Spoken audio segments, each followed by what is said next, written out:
ప్రాంతంలో ద్వితీయ శ్రేణి వైద్యుల సేవల అందుబాటు గణనీయంగా మెరుగుపడింది.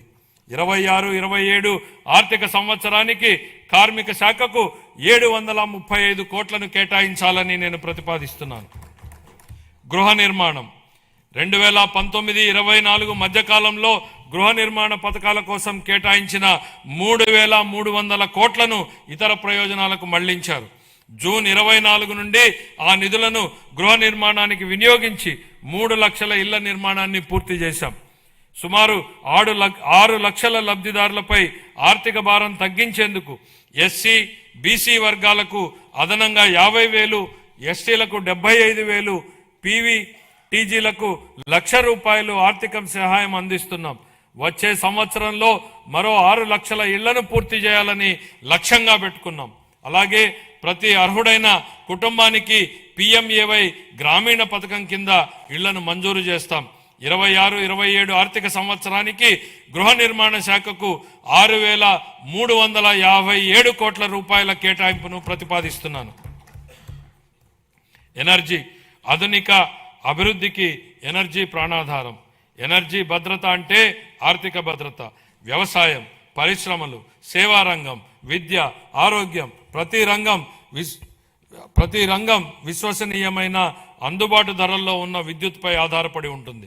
గత పాలనలో PPAలను అస్తవ్యస్తంగా రద్దు చేయడం వల్ల అధిక ధరల విద్యుత్ కొనుగోలు చేయాల్సి వచ్చింది. ట్రూ అప్ ఛార్జీల రూపంలో ప్రజలపై భారంగా మారింది. మా ప్రభుత్వం సరైన విద్యుత్ కొనుగోలు విధానాలు, స్వీయ ఉత్పత్తి పెంపు ద్వారా ఈ రంగాన్ని స్థిరీకరించింది. ఫలితంగా టారిఫ్ సవరణలు చేసి లబ్ధిని వినియోగదారులకు అందించగలిగాం. ప్రస్తుత సంవత్సరంలో వ్యవసాయ విద్యుత్ సబ్సిడీగా 11,000 కోట్లకు పైగా విడుదల చేసి 22.5 లక్షల మంది రైతులకు లబ్ధి చేకూర్చాం. అలాగే ఆక్వా టారిఫ్ సబ్సిడీగా 890 కోట్ల రూపాయలను విడుదల చేసి 48,500 మంది ఆక్వా వినియోగదారులకు మద్దతు ఇచ్చాం. BPL వృత్తిదారులకు సబ్సిడీ టారిఫ్లు కొనసాగిస్తున్నాం. సమగ్ర స్వచ్ఛ ఇంధన విధానం కింద 24 నుండి 2.88 లక్షల కోట్ల విలువైన 55 ప్రాజెక్టులను మంజూరు చేశాం. ఇందులో 15.5 గిగావాట్ల సౌరశక్తి, 4.86 వాయుశక్తి, 17.7 గిగావాట్ల పంపుడు స్టోరేజ్ ప్రాజెక్టులను, 1 MMATPA గ్రీన్ హైడ్రోజన్ వంటి ప్రాజెక్టులు ఉన్నాయి. 26-27 ఆర్థిక సంవత్సరానికి గాను ఎనర్జీ శాఖకు 13,934 కోట్ల రూపాయలను కేటాయించాలని ప్రతిపాదిస్తున్నాను. రవాణా, రహదారులు మరియు భవనాలు. గత పాలనలో రహదారుల దుస్థితి కారణంగా ప్రజలు తీవ్ర ఇబ్బందులు పడ్డారు.